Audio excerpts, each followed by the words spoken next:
This is 100 days of coding challenge. Today is day one. In day one, I want to show you one problem. The problem is that is a given an array of strings and return another array containing all of its longest strings. For example, the given input string is an array of input string ABA, AA, AD, VCD, ABA. And the output should be an array which is containing the longest strings from the input string. For example, the longest string from this input string are ABA, VCD, and ABA. Those are the longest string from the input string of an array. So how can we solve this problem? Let's define a function longest string and pass the array as an argument to the longest string function. And let's first find the size of longest string from the input string. From the input string, just find the size of the longest string. Let's size maximum, max, you can use max function, and you can iterate over each array and find the length of the string, each string from the array. All right, then the maximum function going to find the maximum in size from the list of the longest, the array. For every st in input string, then the next one is create an empty array. That is longest, which going to contain list of longest string from the input string. And the second one is iterating over the input string for every st in input string, and going to compare the size of each string in with size. Then if size is equal to the length of st for every string, then we are going to append to the longest, which contains that longest string, longest dot append, and we pass. And now we have finished our algorithm, and we're going to return the longest string, which contains list of longest string from the input string. Return longest. Let's write a testing code. For example, input string is containing ABA or ABD, AA, BCD, AD, and ABA. Okay, let's pass this input string variable, which contains list of strings, into the function longest string, and we're going to see the output. Yeah, this automatically finds the list of longest string from the input string.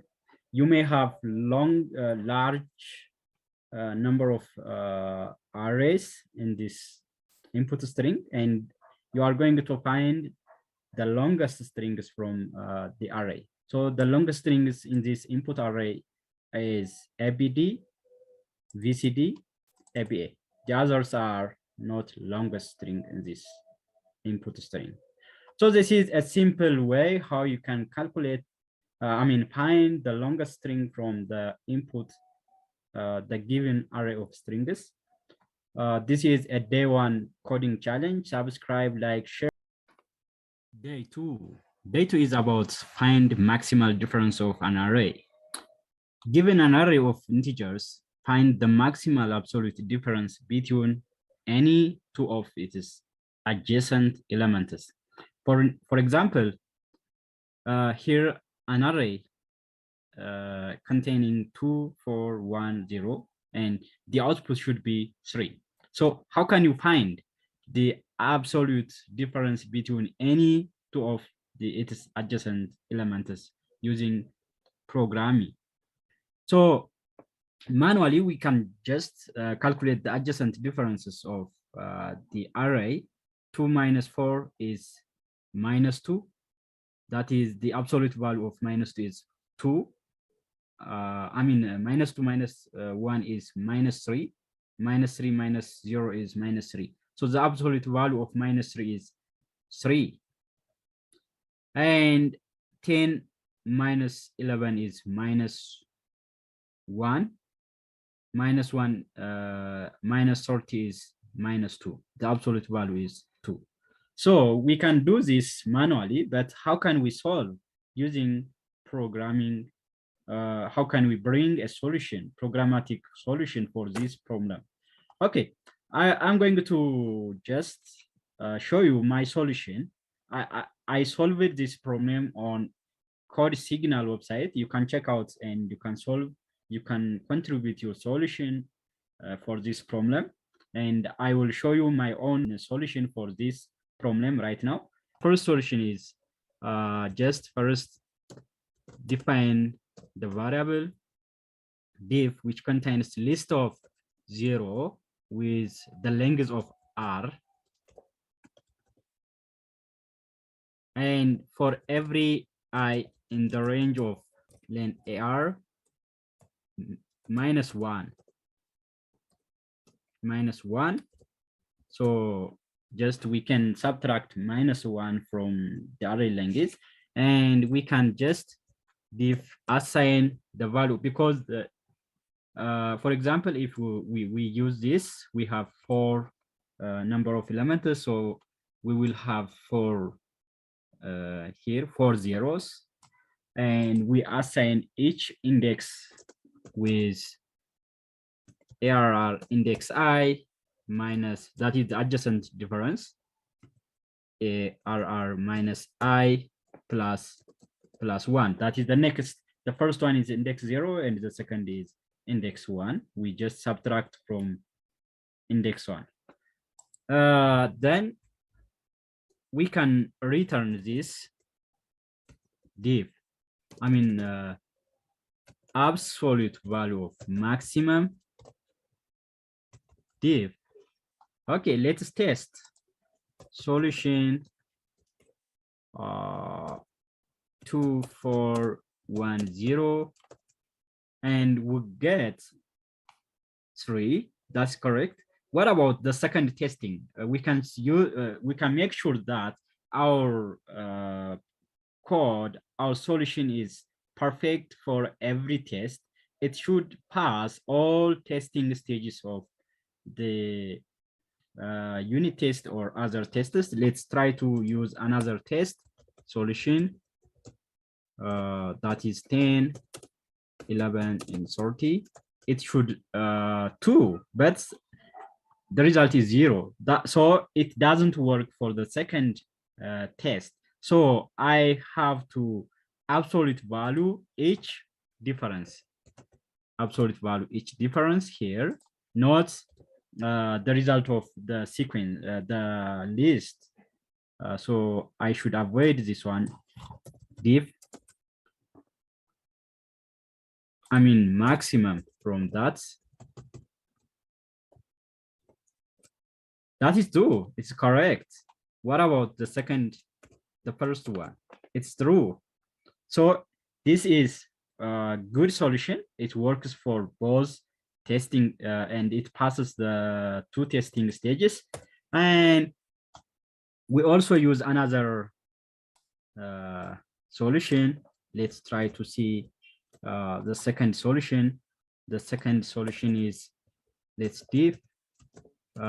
create empty list for every X and Y in zip. We can zip by slicing the starting from the array index 1, and we can zip together, and we can subtract, append the absolute value of the difference between X and Y, and we can get the same result.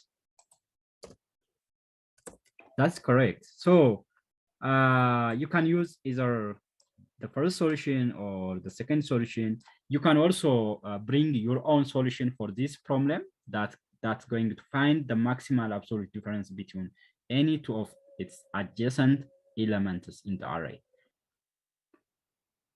Hey, this is 100 days of code challenge. Now, today is day 3.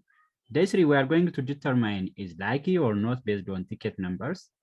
The ticket numbers usually consist of uneven numbers of digits. A ticket number is considered lucky if the sum of the first half of the digits is equal to the sum of the second half. So we are going to write solutions for this problem to determine is the ticket number is lucky or not. Given a ticket number n and determine if it is lucky or not based on the description given here. So for example, the ticket number n is 1230, and the output should be true. It is lucky because the sum of the half of the digits is equal. The first half is 1 2 and the second half is 30. So when you sum up the two digits together and it gets equal the sum of the two half digits, that is lucky. And the second one is not lucky because the sum is different, and we are going to determine this based on that problem. Okay, first let's find the digits and convert into string. Because the digit number is integer, we can't possibly divide the integers into two parts, the first half and the second half, because that is integer. But if you convert into a string, that's possible. Okay, then we also divide the length of the digit into two half. I mean, yes, two half. Now we get n is the first half and the second half. So now we are going to find the first digits for and convert each digit into integer for I in digits, that is the first half up to n, the first half. And the digit 2 is about int I. We convert each integer because we have converted into string. We are going to convert into integer each digit to sum up for I in digit. And the second half is minus n up to end. Now we are going to compare digit 1 and digit 2. If sum of digit, D1 is equal to sum of D2, that returns true. True means is lucky. Else return false. Let's test our code if it is determined correctly or not. Testing is lucky, and we pass 1 2 3 0, and let's determine, yeah, it is lucky. And let's determine the second number, that is, and that's false, because when you sum up this, it gives 1 plus 7 is 8. When you sum up this, the first half, 2 plus 3 is 5 plus 4 is 13. 13 is not equal to 8, so that gives not lucky. So this is my solution. You can write your own solution also based on this, and you can also contribute your solution in the Code Signal website. So this problem is from Code Signal, and my solution passed all testing stages correctly without any errors. Variable names in Python consists only of English letters, digits, and underscores, but they can't start with a digit, and also they can't include special characters like dollar symbol, hashtag, arithmetic operators as well. So if how can you check if the given string is a correct variable name or not? For example, for name, this is a variable name. As a string is input to the function, and the function going to be outputted or printed out the correct. This is correct, which is return true, because this begins letters and includes numbers and underscore. And the second one is not correct. That is false, because hyphen is not included when declaring a variable name in Python. So that is minus symbol. And the third one, variable names cannot start with a digit number. So this returns false. How can you write a program, a solution to solve this problem, whether a given string is correct variable name or not? Okay, let's try to solve our problem. There is a built-in function in Python to identify the given string is a correct identifier or not. That is, if name, that is the variable which contains the string, is identifier, then returns true. Else return false. So this is a simple solution to identify the given string is correct identifier or not. Let's test our code. Run test, and right, it passed 10 out of 10 testing stages, but there are a hidden testing stages that's going to be passed our solution. And click submit to, yeah, it passed 20 out of 20 test stages. So it is the correct solution to identify the given string is correct variable name or not. This is day 5 of 100 days of coding challenge. And this day 5, we are going to solve a problem on Code Signal website. The question is, given a string, your task is to replace each of its characters by the next one in the English alphabet. For instance, replace A with B, replace B with C. This is called alphabetic shift. So we shift the alphabetic, the letter in the alphabet by 1 digit. So for example, Z would be replaced by A. It shifts to the left because Z is the end of the alphabet, and the start of the alphabet is A. So this problem is similar to the plain cipher in networking. So how can you do this?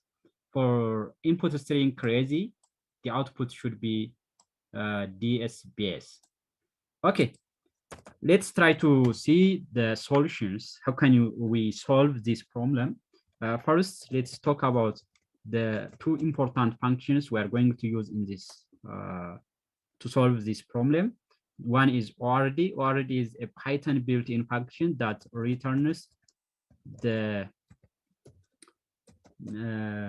number representing the specified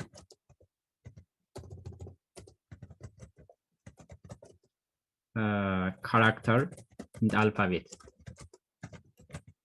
alphabet. And the other most important is CHR function, which returns the string representing a specified Unicode of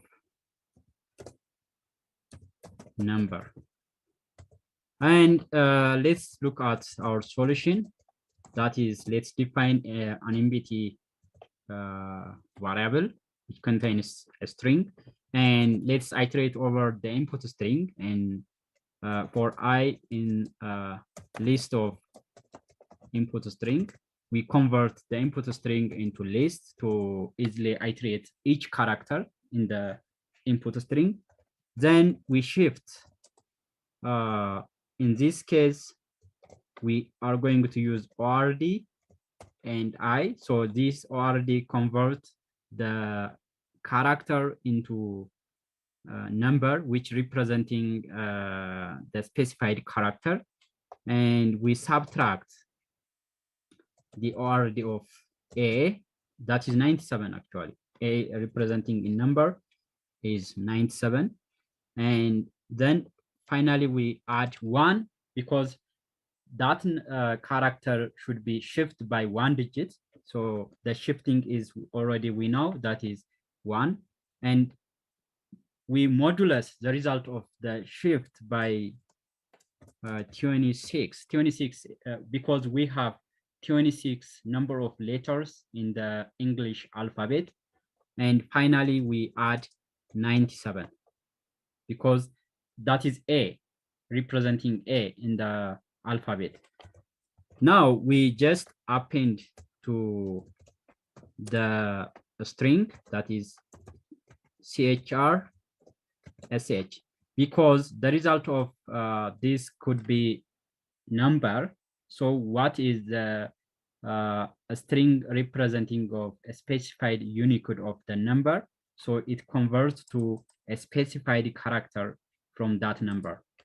And finally, we return our results to see this solution is best fit or not. Okay, let's test our code. Click on Run Tests button on bottom of this page. Click Run and let's see. Yeah, it passes 5 out of 5 testing stages, and there are also hidden tests. So we should click on Submit to confirm our solution is passed all testing stages. Let's click on Submit. Yeah, it is correct. This coding challenge is available on CodeSignal website. You can sign up and practice. You can solve many problems on CodeSignal website, and you can improve your problem solving skills. Today, I'm going to show you how can we solve circle of numbers. Let's consider integer numbers from 0 to n-1 written down along the circle in such a way that the distance between any two neighboring numbers is equal. Note that 0 and n-1 are neighboring 2. So the given number n and first number, those are the given number. Find the number which is written in the radially opposite position to first number. For n equals 10 and first number is 2, the output should be 7. So as you can see here, the circular path, the circle, for example, starts, the first number starts from 2 and the n is 10. The end number is 10. So you can count the distance from 2 up to 9 because there are 10 numbers in the circular path. And so when you count 2 up to 3, 1, 3 up to 4, 2, 4 up to 5, 3, 5 up to 4, 6, 4, 5, 6, 7. So we will have 7. The distance would be 7. So how can we solve this problem? Okay, so the function accepts n number and first number, and we find the distance between first number and n number. So distance, we first divide n by 2. This is an integer division, plus the result will be integer number. We add the first number into this, and finally we modulus by n. Then finally we return our result distance and test our code. This is very simple solution. So one line of code you can write, but you can also find alternative solution by your own and improve your skill. Okay. From the bottom, let's click on run test. Yeah, this passed 7 testing stage, and there are also other hidden tests. So we're gonna be submitted this solution to pass the hidden test stages. Click on submit button. If you would like to send me thanks gift, click on thanks button under this video. Okay, today is day 7. Day 7 is about growing plant. The problem description regards this problem is caring for a plant can be hard work, but since you tend to regularly, you have a plant that grows consistently. Each day, its height increases by a fixed amount represented by the integer that is up speed. Each day, the fixed amount that's growing, that increases the height of the plant is up speed. But due to lack of sunlight, the plant decreases in height every night. But due to lack of sunlight, the plant decreases in height every night by an amount represented by down speed. There is up speed that increases every day, and there is a down speed that decreases every night.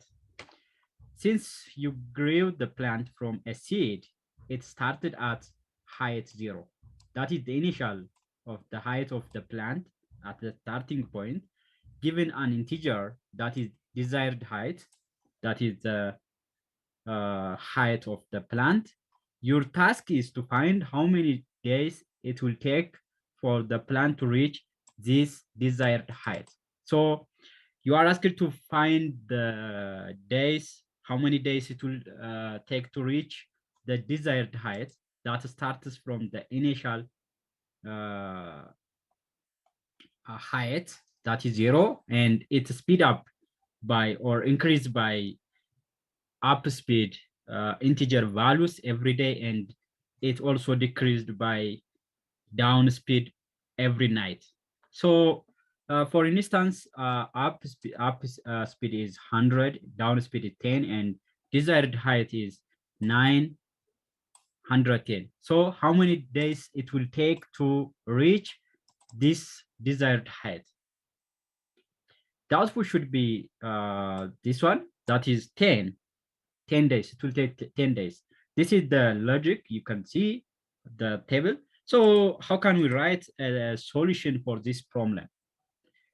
Okay, first of all, let's define the day. The day is that the initial is 0. So we add up speed values into the initial value that is equal to the up speed initially. And the night is also that day minus down speed, because it decreases every night, it decreases by down speed. So minus down the speed. Now we are going to count how many days it will take to reach the desired height. Days initially day one. The initial height of day one and night one is this one.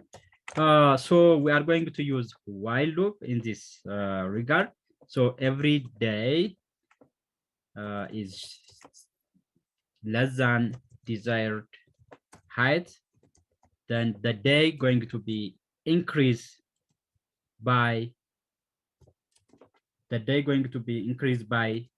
night. Every night it adds every night, because the night is decreased by down speed and the day is increased by up speed. Then we count the days here. The day is going to be increased by 1. Every day increases by 1. Finally, we're going to return days, because output should be the days, how many days it will take to reach the desired height. Okay, let's test our code. Run on run test, and this error here, I can fix the error. There is underscore. Okay, click on run test and check out the outputs. It's correct. And finally, click on submit button to also check the hidden test. All right. Find the longest digits prefix. Let's get started. Given a string, output its longest prefix, which contains only digits. So we are going to find out the longest prefix digits from a given string. The prefix, it means that a prefix is a non-empty string constructed from the first few characters of the string. For example, a string S has 5 prefixes that are A, AB, ABA, ABAC, ABACA. So this is the way how you can find prefixes. So for example, let's given the string, input string is 1, 2, 3, AA1, and the output should be 1, 2, 3, because the longest string prefix for the string is 1, 2, 3. So how can we write a solution for this problem? Okay, let's iterate over each, iterate over in the range of len input string. Then for in this case, we are going to check if that item or character or is a digit. Then we can slice that one. If input, if not, input string index I is digit. This is the built-in function that identifies the digits from a given string. If that is not a digit, it's going to return the input string by slicing I. That is the prefix up to this strings. Then finally, we are going to return input string. If this condition is not satisfied, it's going to print the input string as it is. Okay, let's check. Click on run test button and let's check our solution. Okay, our solution is okay. And finally, we click on submit button to check our solution is correct or not. The problem is find domain, email domain. An email address such as, for example, john.smith@example.com is made up of a local part that is john.smith, an @ symbol, then a domain part. That is the symbol is a domain part, and after that @ symbol, we are going to slice that part. That part is the domain part from that given valid email address. The domain name part of an email address may only consist of letters, digits, hyphens, and dots. That is a valid email address. The valid email address contains letters, digits, hyphens, and dots. The local part, however, also allows a lot of different special characters, a local part, but the domain part will not contain other special characters except letters, digits, hyphens, and dots. You can check out the valid and invalid email address on Wikipedia website. Let's assume a given valid email address. Assume the given email address is a valid email address, and we are going to find out the domain part from that valid email address. This problem, this solution, the solution will not check the given email address is valid or not, because the email address is already given and we are asked to solve the domain part, find out the domain part from that valid email address. For example, the email address is pretty and simple at example.com. So we are going to find example.com. Example.com is the domain part of this email address.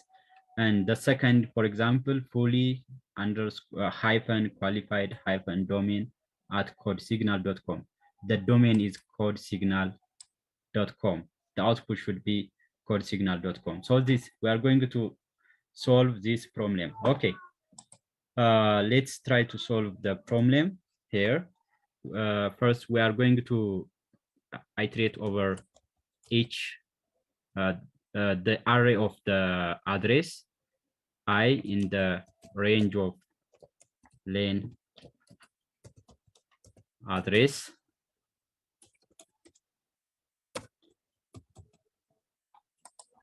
And then the next is we are going to check the current element in the address is at or not.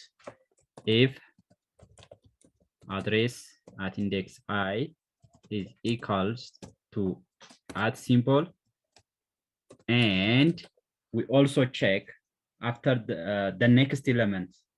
The next element in the address is different from dot symbol or the dot. So we are going to just if it is different from, I mean, at index I plus 1 means the next element in the address in the current element is different from dot, then we are going to slice the address, the domain after the i's element, i's plus 1 element, not including at symbol in this case.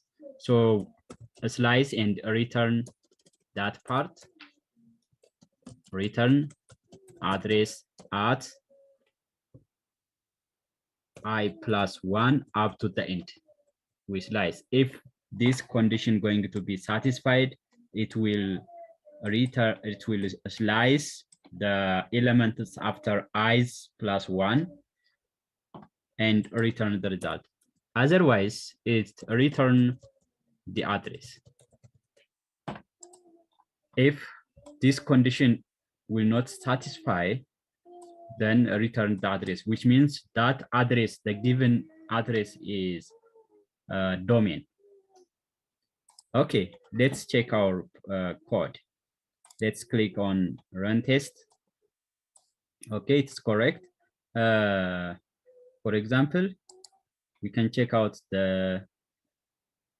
all the testing, but the hidden tests are also be evaluated by clicking on submit button, and we just confirm our solution is correct or not. Delete digits from a given integer and find the maximum numbers you can obtain by deleting exactly one digit of the given number.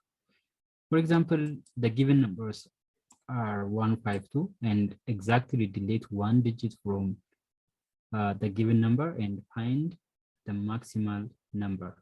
Okay, let's assume n is 152 and first delete 1 and you will get 52, and then next delete 5, you'll get 1 2, and finally delete 2, you'll get 1 5. Then you can obtain the maximum digit number from the given 3 numbers. So the maximum number is 52. So this is the maximum. How can we solve this problem programmatically? Okay, let's first convert our number into a string, because we cannot slice numbers, so we should convert to in the string. And so str2, okay, then we create an empty list.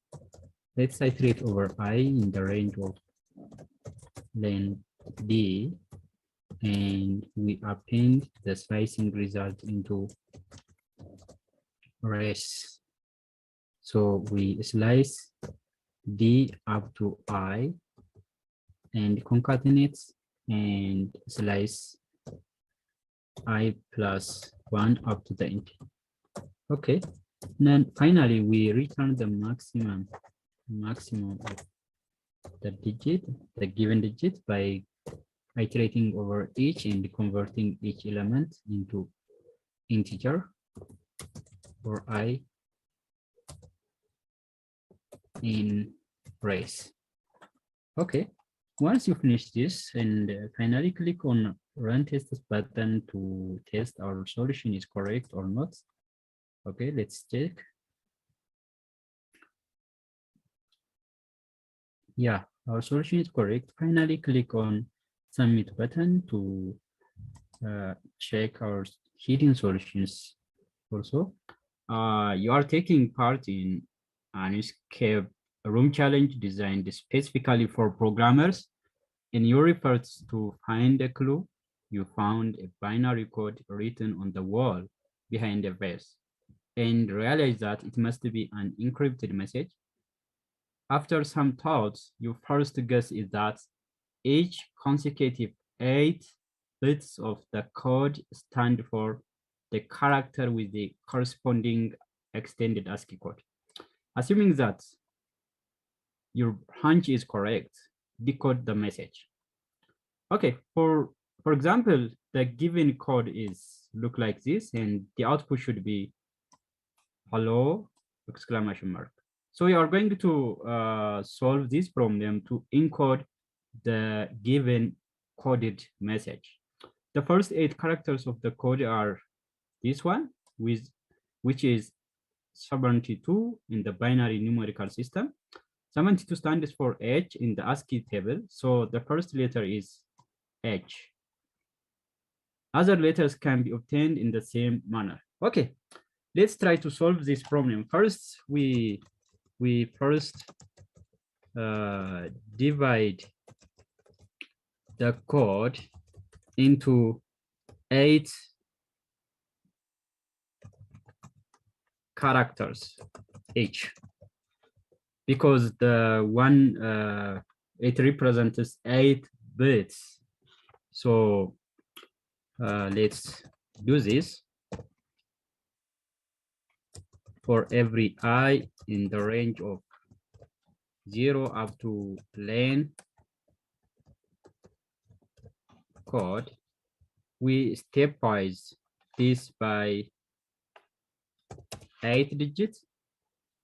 And now we are going to slice that digit. Code slice I up to I plus 8. All right, now we have divided our long code into 8 characters each. Now we are going to iterate over each codes. in codes. Okay, now let's define emitting string, and we convert each bit this into integer or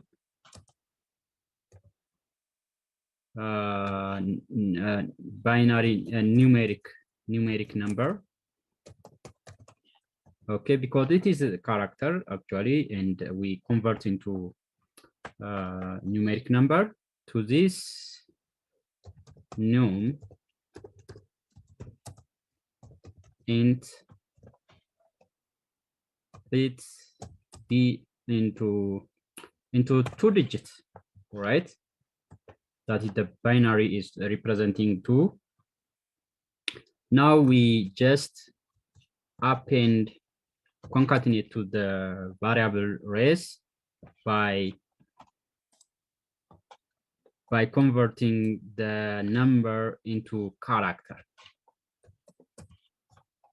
And okay, this is our solution. And finally, we return race. Let's click on run test and let's check our solution is correct or not. Finally, click on submit button. We are going to solve the database problems in today's challenge. Students at your university get scholarships that are paid out throughout the year.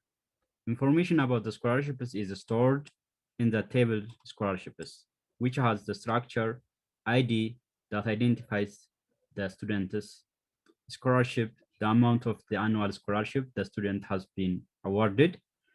Now, you need to calculate the amount of money each student should get per month. Given the table scholarships, build the resulting table as follows.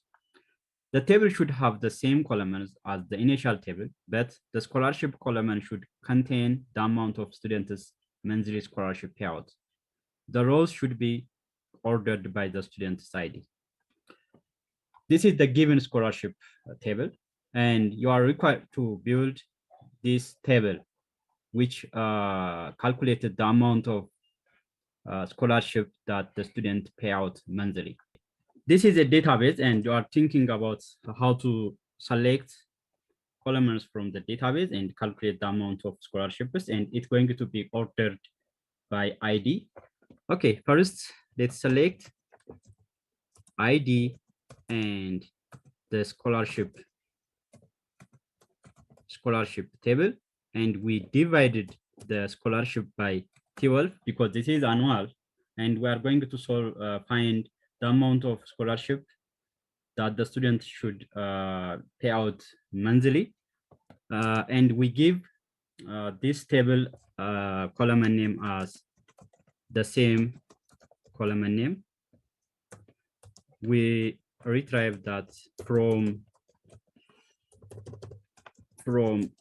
scholarships table, and we order by ID and semicolon at the end of this. This is a simple theory to calculate the amount of scholarship that the student pay out monthly. Then click on run test and check your solution. Finally, click on submit button. About find the first not repeating character from the given string. Given a string S consisting of small English letters, find and return the first instance of a non-repeating character from the given string. If there is no such character, it returns underscore. For example, S is a string consisting of small English letters. From this, it's going to return C, because you can find A is repeated, B is also repeated, C is not repeated. It is the first non-repeated character. Actually, there are 2 non-repeated characters in this string, but just return only the first non-repeated characters from this given strings. So you are going to write a solution for this problem to return the first non-repeated characters. Okay, let's solve this problem. First, let's iterate over each character in the string, character in list of S string, and we are going to use indexing mechanism to compare, to find out the first non-repeated characters. If S dot index C, is the character, is equal to S dot R index C, that returns C. Once it is returned, the statement going to be stopped here because it will not, it just find the first non-return repeated character. R index is one of a method, a Python method that finds the last occurrences of the specified value. For example, the character, the last occurrences of the character, the first. If there are other non-repeated character after this, but the statement going to stop here because it returns the value. Okay, otherwise it's going to return underscore. Now let's click on run test button to test our solution is correct or not. Yeah, it is correct solution.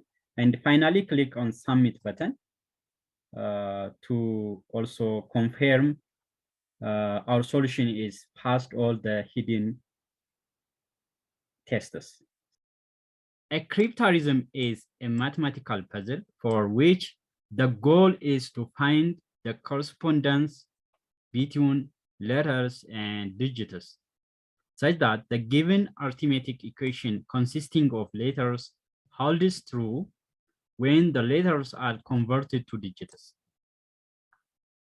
You have an array of strings, crypt, the cryptarism, and an array containing the mapping of letters and digits in the solution. The array crypt will contain 3 non-empty strings that follow the structure word 1, word 2, and word 3, which should be interpreted as the word 1 plus word 2 equals word 3. If that returns true, that is a cryptarism, and that validates an arithmetic equation. If crypt, when it is decoded by replacing all of the letters in the cryptarism with digits using the mapping in the solution, it becomes a valid arithmetic equation containing no numbers with leading zeros. The answer is true. If that will not containing any numbers with starters with 0, that is true. And that is a valid arithmetic equation, and that is called a cryptarism. If it doesn't become a valid arithmetic solution, the answer is false. It's going to return false. Note that number 0 doesn't contain leading zeros, while, for example, 0, 0 or 0, 1, 2, 3 do. So this is an example. The example is a crypt that contains 3 words, array of 3 words, send, more, and money. And the cryptarism is that the sum of the first word and the second word, it gives that the third word. That is a cryptarism, and that validates an arithmetic solution. By mapping the corresponding digits from solution and replace each characters in the crypt by the corresponding digits from solution. So, and we are going to just write an algorithm to solve this problem. Either this is a cryptarism or not. Okay. in my solution, first I'm going to iterate over each characters in the solution. When I'm going to iterate over each, I just iterate each row, because this is a two-dimensional array, and I'm going to just iterate over each row. Each row contains two elements, that is index 0 and index 1. I can simply filter each index, and target is just replace the corresponding digits from the solution to the characters in the crypt. Okay, crypt at index 0 is replaced by crypt at index 0 replaced by character at index 0. That is when you iterate over each row, you can obtain index at 0, the character, in the crypt, then by digits at index 1 in the solution, replaced by ch at index 1. We have three consecutive three words in the crypt, and we are going to just do the same thing. So I can just repeat this one, and I can change this by index 1 and 2. This not be changed because each row have index 0 and 1, and it's going to replace the character by digit. Okay, now is just validating the crypt, which is containing leading zeros or not. If crypt at index 0 starts with 0 character or 0 digit, and the length of crypt at index 0 is different from 1. This is one condition, and we will have two other conditions, and we combine by or crypt at index 1 starts with 0, and the length of crypt at index 1 is different from 1. And I have left one more, or crypt at index 2, the last word starts with 0 digits, and length crypt at index 2 is different from 1.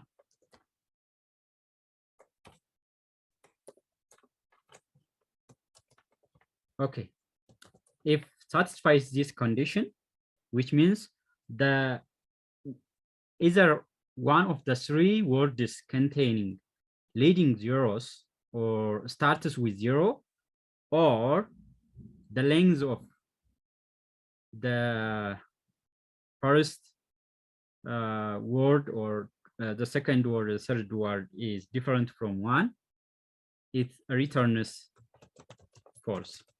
That is not a valid arithmetic, or that is not a cryptalism. Otherwise, it's going to return by comparing and converting each digit we replaced here by the characters replaced by digits here, crypt at index 0 plus int crypt, because addition not be possible in if that is in a string. So we have to convert the digits into integer to perform an arithmetic equation. Index 1, if that's equal to int at crypt index 2. That is what it's going to satisfy this one. That's going to return true. Okay, finally, we click on run tests to test our solution is correct or not. Okay, let's do it. Click on run test. Yeah, our solution is correct. And finally, we also click on submit button to check the hidden tests. Click on submit. The problem definition is you found your very first laptop in the Audic and decided to give into nostalgia and turn it on. The laptop turned it out to be password protected, but you know how to crack it. You have always used the same password, but encrypt. So the output should be commute that takes the password and the key as input, and it's going to generate encrypted password, transposing the password, the given password by the key. That is called a permutation cipher. So our target is just write a solution to solve this problem that's going to encrypt the password. In this case, this is the function definition, and it takes two parameters, that is the password and the key. And our target is how to write the solution for this problem. Actually, in this case, I'm going to use a make trans method. The string method, that is a string,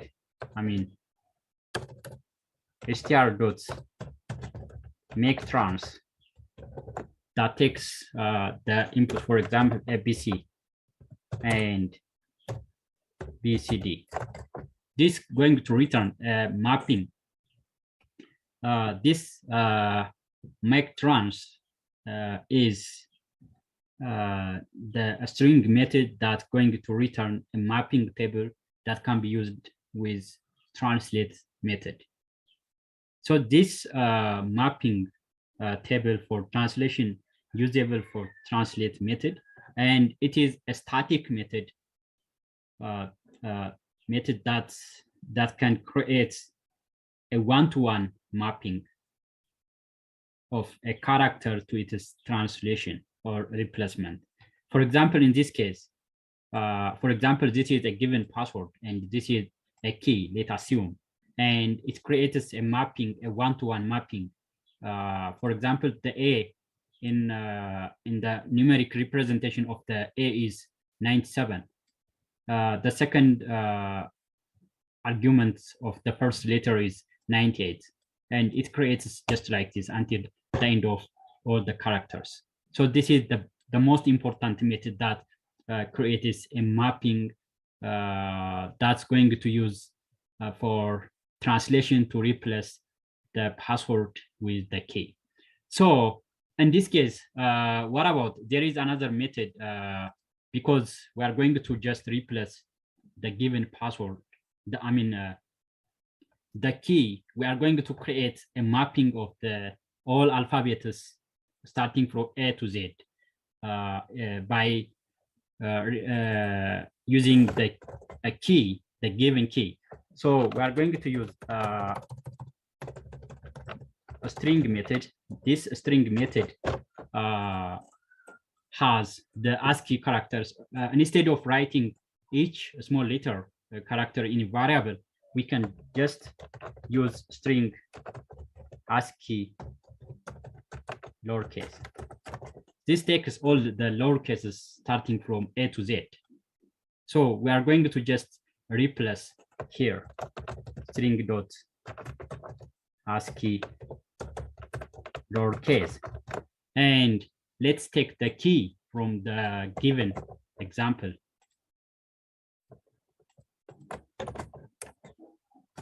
and we are going to create a mapping. You see, it creates the first character in the alphabet is mapped with the first character in the given key. That is a mapping. And the translation going to translate this given the table into encrypted password using the password, the given password. All right, let's create this. This is a table. In this case, okay, let's copy this inside this function. And our target is, for example, let's take the password. The password. Here is the password, and we're going to use a translate method that's going to translate password dot translate, and we pass the table here. This is going to return. This is the encrypted password, as you can see here. So it's going to return, password dot translate that takes the mapping from table, and we can now we call the function permute, and we pass the password and key, and it generates the encrypted password. An exciting and advanced problem that will push your algorithmic skills to the limit. If you haven't subscribed to our channel yet, make sure to do so and hit that notification bell to stay updated with our daily tutorial. Here is the challenge. Given an array of integers, find the maximum possible sum of a subarray, where the subarray must contain at least one element. This is a classic algorithmic problem that can be solved with a dynamic programming approach. To solve this problem, I will use a Python function. It's called maximum subarray sum. And this function will take arrays as an input. I will also employ a dynamic programming technique to find the maximum subarray sum efficiently. Let's write the code. I will explain each step as we go along. First, if not nums, this is going to return that it is 0, which means an empty array.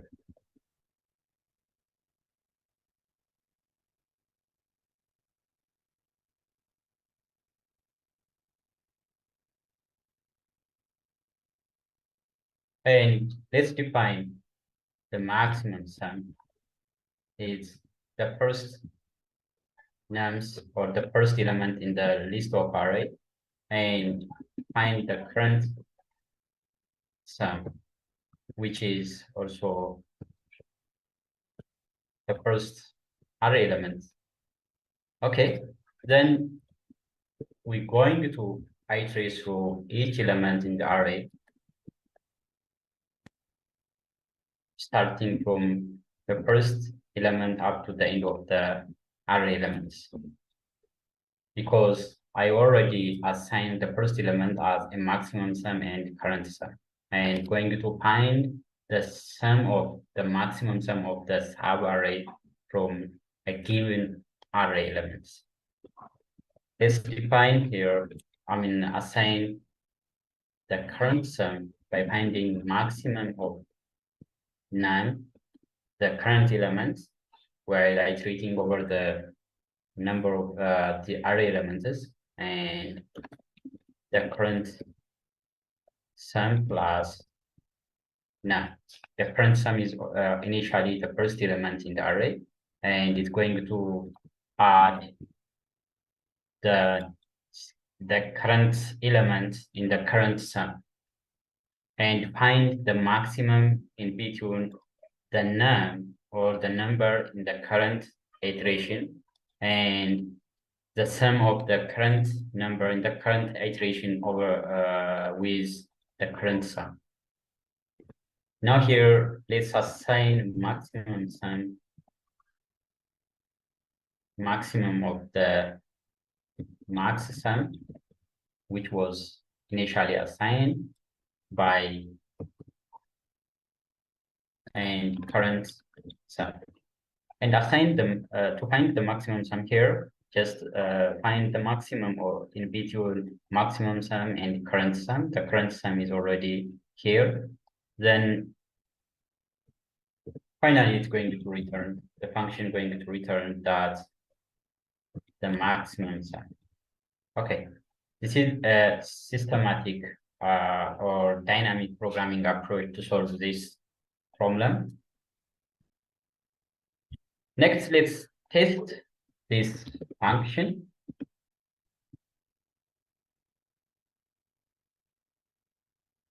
Let's define the list of or array elements -2, 1, for example, -3, 4, -1, 2, 1, -5, and any other list of numbers as an array. And I call that max sub array function and pass the arrays to this function. Let's return maximum sub array sum is result. Yeah, the maximum sub array or sub array sum is 6 in this given array elements. So this function uses dynamic programming to efficiently find the maximum sub array sum. Now let's see that the maximum sub array in the given array elements or integer array is 6. So I encourage you to run the code with different arrays and see if it works as expected. Yeah, you can test this with different integer arrays. If you like to participate, you can post your solution in the comment section under this video. I will be reviewing and discussing some of the submissions in the next video. That's it for today's challenging Python coding challenge. I hope you enjoyed this advanced problem and learned some dynamic programming techniques. Don't forget to like, share, and subscribe, and hit the notification bell for more daily coding challenges.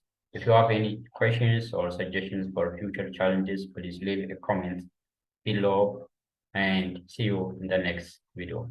Thanks for watching.